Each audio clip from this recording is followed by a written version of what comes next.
Chapter 5 Shaming Death. In the following weeks, Ridhima went about with her work in the department, cautiously keeping track of Mana.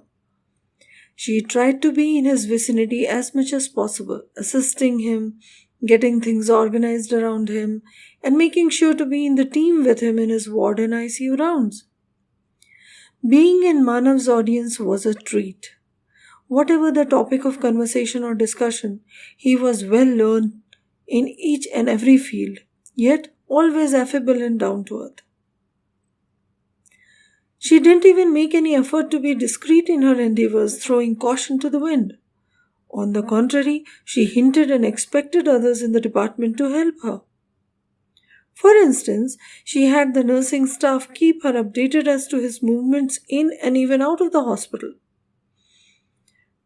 The unit members had started calling her SS, the stocking sleuth, in jest. Life as a third-year resident is far from easy, and Ridhima was trying to work through this drill as best as she could. It was one of such days. She was on call. It was nearly midnight. She sat in the duty room, hoping to take a breather after having completed her rounds and ward work. She dumped a bundle of case files to complete on the table. She washed her hands and had barely opened her hot pot when the intercom bellowed ruthlessly. There was a hurried voice at the other end, with urgency and panic filling it. "Dr. Ridhima, you're required to report at the emergency stab injury." She dropped everything and rushed down to the casualty. She entered into the pandemonium, trying hard to take in the whole situation. By that time, the patient had been wheeled into the emergency, and most of the staff were in the process of curtailing the unrelenting mob, akin to a giant wave coming onto us when we can see it hovering ready to engulf us, and it's not in our power to do anything to stop it. The mass was increasing in numbers by the minute. Why had no one the sense that by doing this they were only increasing problems, far from solving them, and posing hindrance in the patient's management? She got to the patient's side where the emergency team was vehemently at work, each doing their assigned job deftly and with lightning speed. What she saw was horrific. Lower half of the body lying motionless in front of her was drenched skin deep in blood. Upper half was unrecognizable as being anything near human. The stench of blood suffocating the already claustrophobic room, all monitors and machines beeping in discord, but at least indicating a tiny evidence of life. The head had a brain-deep cut with brain tissue eyeing squarely on the onlooker. The worst was neck with a deep slash cut till trachea. The head was awkwardly attached to this shredded neck. With huge difficulty, the IV line could be started, but with severed windpipe, how could the patient be ventilated? Emergency tracheostomy was needed at that very moment. Here it was impossible when you couldn't even localize the trachea, which had no anchor now. His pulse was unrecordable. There was no spontaneous breathing, as was obvious, and the heart? It was extremely feeble, ready to give up any moment now. The monitors weren't showing any numbers. It was panic. We were losing him. Ridhima felt blood drain out of herself. Complete thought block for a moment. And then she saw him entering. Manav came straight to the patient's right. With sure movements, he put on the gloves in no time, uttering a quiet voice, "Tracheostomy tube." Steadying God knows what, with his left index and middle finger, he put a clean nick on the skin.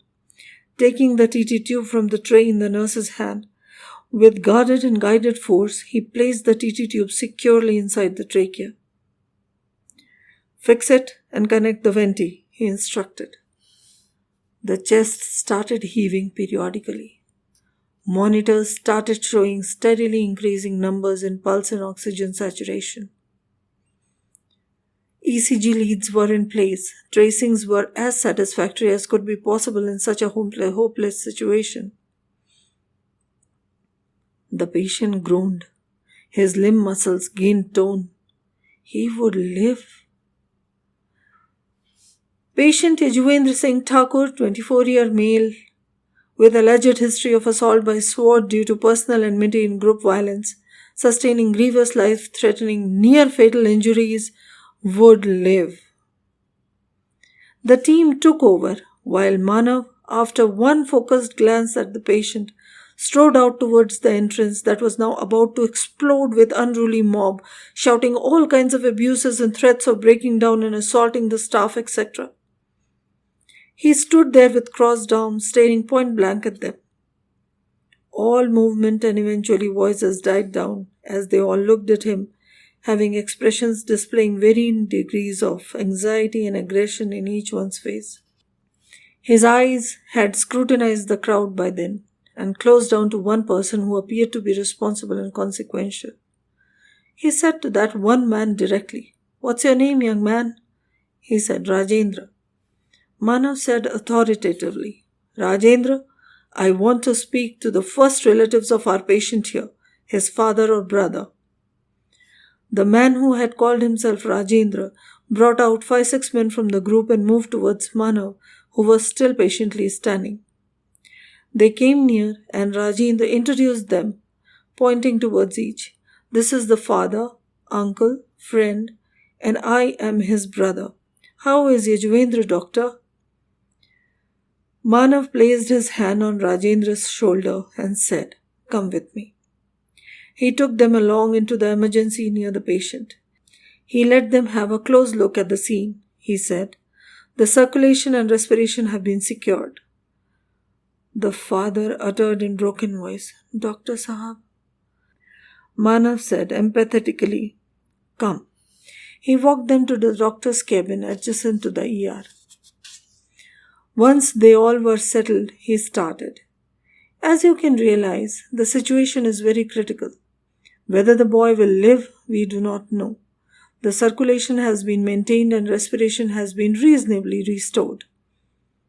Now we have to repair the wounds, for which he will be taken into the operation theatre shortly. He is receiving the best management that can be possible. We all have to be strong. And Rajendra," he said, turning to the man he had spoken to first, "I want you to make sure no disturbance to the treatment is there here on. You have to manage and remove the crowd for us so that we can concentrate on our patient."